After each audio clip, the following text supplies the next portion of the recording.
claro que quando a gente pega comunicação, entretenimento e marketing, é um mercado gigante. Dentro dessa tese, qual é o mercado? E esse mercado é importante para a gente, né, João? E é um mercado que muda muito, né? Ele não só mudou muito, mas ele continua mudando muito, né? E a gente procura entender o que é startup que a gente está conversando, que pode ou não fazer parte do nosso portfólio, de que maneira ela está navegando, provocando ou conduzindo essa mudança, né? Então, quando a gente olha para uma startup que está focando em aumentar a produtividade e performance dentro da cadeia de valor desse mercado, quando a gente olha para uma startup que está se propondo a lidar com novas audiências, né? Audiências essas formadas a partir de redes sociais, a partir de esportes e várias outras. Uma startup que está se propondo a lidar com o volume gigantesco de conteúdo que precisa ser produzido e diversificado cada vez mais num contexto que a gente está falando sobre personalização em massa, né? Então, são alguns tipos, alguns exemplos de como é que essa startup está se inserindo, se relacionando com essa mudança de mercado.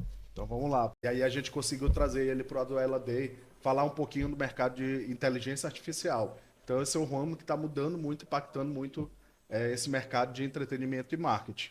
E além de outras vertentes aí que a gente tem atuado. Vertente de criadores de conteúdo com a Influencer Me, a vertente de Electronic Games com a Stat Track.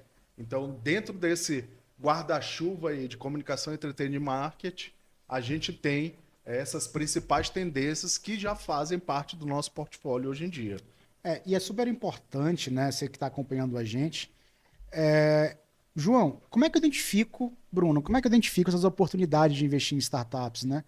Então, assim, hoje o Brasil ele tem um grande ecossistema que está funcionando super bem em toda a região do Brasil, onde vem sendo feito um trabalho forte pela comunidade, pela B Startups, pela a própria galera que faz Startup Weekend, Service Jam e afins. Falar nisso, um abraço pro pessoal da Só Luizes aqui, comunidade Salve, fortíssima.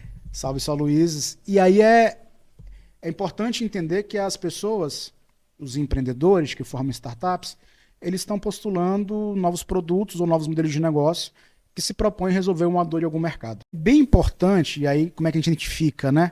Hoje é bem importante a gente entender se aquele empreendedor, aquela startup, ele já tem usuário.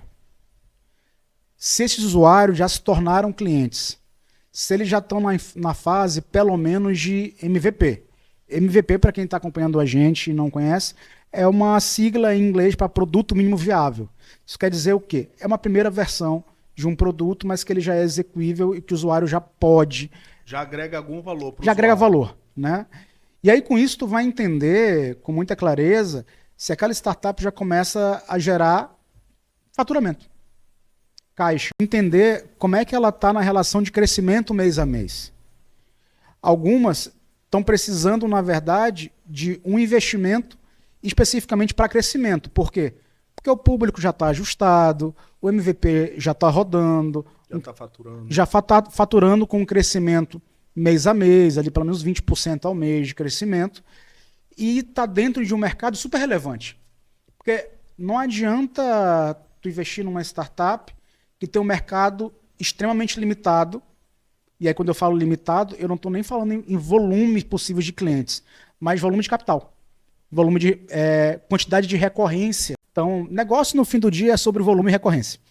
Então, se aquela startup ela não tem nem volume, nem recorrência, ela não é uma startup interessante de olhar. E tem um critério muito importante, Brunão, que a gente fala muito sobre isso, é que você que quer se tornar investidor, qual é o mercado que você conhece?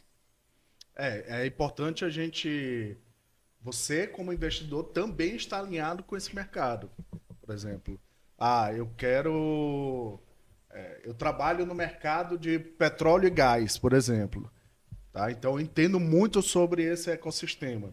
Como é que eu posso agregar como investidor para uma startup nesse mercado de petróleo e gás?